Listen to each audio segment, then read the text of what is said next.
ঘৰৰ বিশেষকৈ মাননীয় প্ৰধানমন্ত্ৰী নৰেন্দ্ৰ মোদী ডাঙৰীয়াই আমাক ইতিমধ্যে 28 লাখ ঘৰ আগবঢ়াইছে আৰু 28 লাখ ঘৰৰ ভিতৰত ইতিমধ্যে আমি 22 লাখ ঘৰ আমি সম্পূৰ্ণ কৰিছোঁ।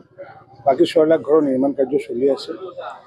মাননীয় প্ৰধানমন্ত্ৰী ডাঙৰীয়াই হওক বা মুখ্যমন্ত্ৰী ডক্টৰ হিমন্ত বিশ্ব শৰ্মা ডাঙৰীয়াই ইতিমধ্যে আমি ৰাজহুৱাভাৱে প্ৰতিশ্ৰুতি দিছোঁ যে যাৰ যাৰ কেঁচা ঘৰ আছে প্ৰকৃত অৰ্থ শব্দটো কৈ দিছোঁ।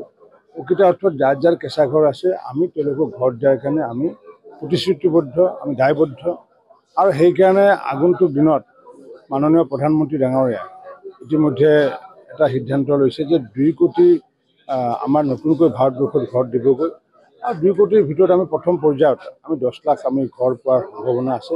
তাৰপিছতো যদি কোনোবা গৃহহীন মানুহ থাকি যায় নিশ্চিত ওপৰত আমাৰ থাকিব আৰু যিহেতু ইতিমধ্যে ছাৰ্ভে কৰা হৈছিলে আৰু ছাৰ্ভেৰ তালিকাসমূহ আমি গাঁও সভাসমূহ অনুষ্ঠিত কৰি কাৰণ কিছু মানুহে আমি দেখিছোঁ যে তেওঁলোকৰ হয়তো গোহালি ঘৰটো তেওঁলোকে জিঅ'টেক কৰি দিছে।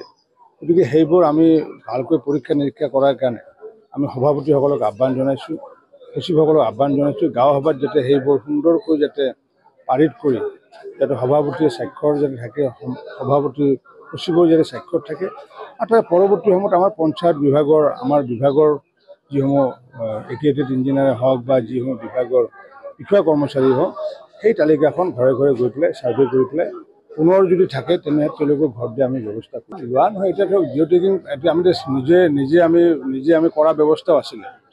নিজে মই যদি ধৰক মই ঘৰটো এটা আছে হয়তো ঘৰটো হয়তো প্ৰক্ৰিয়ালৰ আধা প্ৰক্ৰিয়ালৰ কৰিছিলোঁ, কিন্তু আধা প্ৰক্ৰিয়ালৰ কৰিলে মইতো নিয়মতে নাপাওঁ।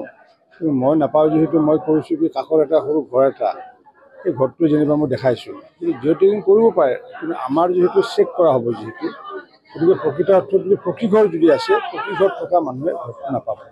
দেখা গৈছে যে পনীৰ এইটো বিষয়টো মই সংবাদ মাধ্যমৰ পৰা গম পাই আছোঁ। গতিকে এই বিষয় লৈ পেলাই নিশ্চিত ওপৰত এইটো যিহেতু জিলা প্ৰশাসনৰ ওপৰত পৰে কাৰণ কণী মাছ মাংস এইবোৰ আচলতে পোনপটীয়াকৈ ভেটেনেৰী বিভাগে নাচায়। গতিকে জিলাৰ পৰা চায় ইয়াৰ কাৰণটো নি ক'ত কি হৈ আছে কাৰণটো কি নিশ্চিত ওপৰত চৰকাৰে এই বিষয়টো অৱগত হৈছে আৰু অৱগত হোৱাৰ পিছত নিশ্চিত ওপৰত যিটো ব্যৱস্থা ল'ব লগা আছে ল'ব। কিন্তু মই এইটোৱে আহ্বান জনাওঁ যে আমি যেনেকৈ মাছৰ ক্ষেত্ৰত যেনেকুৱাকৈ আমি আত্মনিৰ্ভৰ হৈছোঁ, আমি অন্ধ্ৰপ্ৰদেশৰ পৰা আমি মাছ অনাৰ প্ৰয়োজন নাই। এতিয়া অসমৰ মাছেৰে আমি যথেষ্ট আমাৰ হৈ যায়।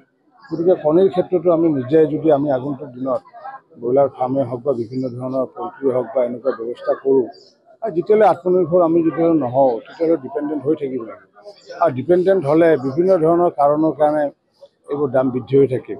গতিকে সেইকাৰণে দাম বৃদ্ধি হৈ থকাটো যিটো বিষয় সেইটো এটা ইছ্যু, কিন্তু লগতে মই এইটোও কৈছোঁ যাতে আমি যাতে আত্মনিৰ্ভৰ যাতে হ'ব পাৰোঁ তাৰ কাৰণে আমি প্ৰয়াস চলাই আছোঁ। যিকোনো খবৰৰ বাবে যোগাযোগ কৰক 7099017330 লগতে 7099017110 নম্বৰত।